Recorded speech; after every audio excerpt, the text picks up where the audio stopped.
দর্শক, আজকে আমাদের বাসার ছাদের উপর থেকে বলছি, বিকালবেলা। এটা হলো ঢাকা নারায়ণগঞ্জ থেকে বলছি। দেখেন, এখানে চতুর্দিকে যেদিকে তাকাইবেন সব দিকে বিল্ডিং, কনক্রিট, বাসা আর বাসা।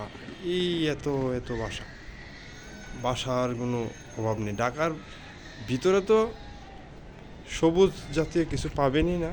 এটা ঢাকার নারায়ণগঞ্জ, এই জন্য একটু হালকা সবুজায়ন আছে। চতুর্দিকে বাসা, বিল্ডিং আর বিল্ডিং। এরপরেও মানুষ থাকার জায়গা পাচ্ছে না। প্রত্যেক রুম 4,000 টাকা করেও মানুষ পাচ্ছে না। এত বাসা থাকার পরেও হাজার হাজার লক্ষ লক্ষ মানুষ, এত ঘনবসতি আমাদের এই বাংলাদেশ। দেখেন, এত ঘনবসতি হলে মানুষ কিভাবে বাঁচে?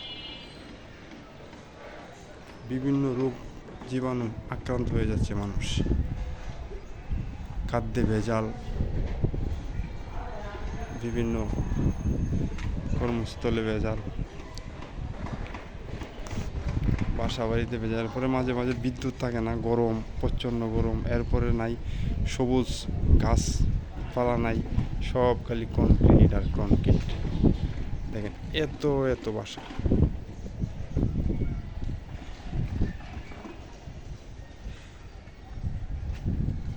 ঢাকার ভিতরে তো প্রচুর বাসা, এটা তো আর বলার অপেক্ষা রাখে না।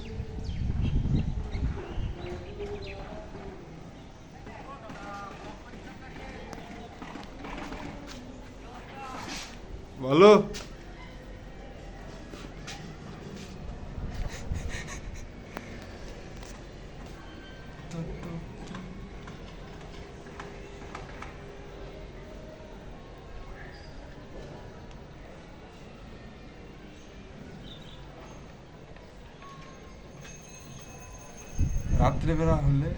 রাত্রেবেলা হলে আরো অনেক বাসা, মানে দূর থেকে লাইটগুলো ফোকাস দিত। দিনের বেলা এতটা বাসতেছে না।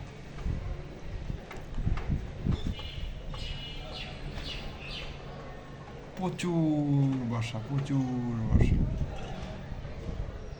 প্রত্যেকটা বাসাতেই লোকে ঘনবসতি, মানে কোনো বাসায় খালি নাই, এত বাসা।